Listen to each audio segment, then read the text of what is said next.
ডাক্তাররা আপনাদেরকে এই সিক্রেটটা কোনোদিনও বলবে না। যদি আপনারা এই সিক্রেট জানতে পারেন, তাহলে কিন্তু আপনাদেরকে আর কখনো ডাক্তারদের কাছে যেতেই হবে না। এই কারণেই ডাক্তাররা কিন্তু আপনাদের কাছ থেকে এই জিনিসগুলো লুকিয়ে যায়। বিষয়টা হচ্ছে আপনার পেটের সমস্যা যদি চলে যায়, তাহলে আপনারা কিন্তু আর রোগীই হবেন না। আর রোগী না হলে ডাক্তারের কাছে যেতেও হবে না। আয়ুর্বেদের মতে আমাদের শরীরে 90% রোগ হয় পেটের সমস্যা থেকে।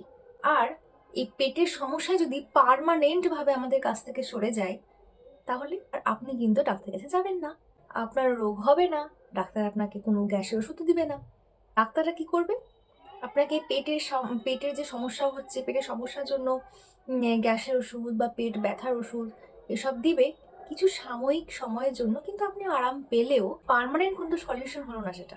আর পার্মানেন্ট ভাবে আমাদেরকে যদি এই পেটের সমস্যা যদি আমাকে কমাতে হয়, সেক্ষেত্রে 1 নম্বর সলিউশন হলো ফাস্টিং। আপনার শরীরে যত আবর্জনাগুলো রয়েছে সেগুলো ক্লিয়ার হয় এতে। আপনার শরীরে যত টিউমার বা আরো আদার্স যেগুলো সমস্যা রয়েছে সেগুলোও কিন্তু আস্তে আস্তে নষ্ট হতে থাকে।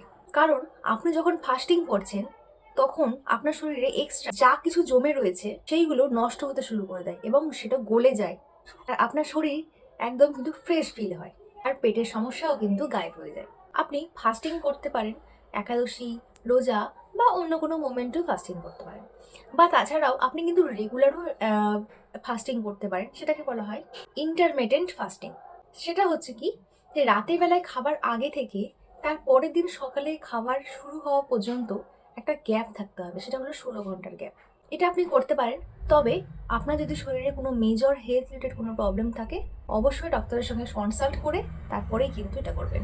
যদি কোনো সমস্যা না থাকে, আর শুধু যদি আপনার গ্যাস, অম্বল, অ্যাসিডিটি এসবই যদি থাকে, সেক্ষেত্রে কিন্তু আপনি অবশ্যই এটা করতে পারবেন।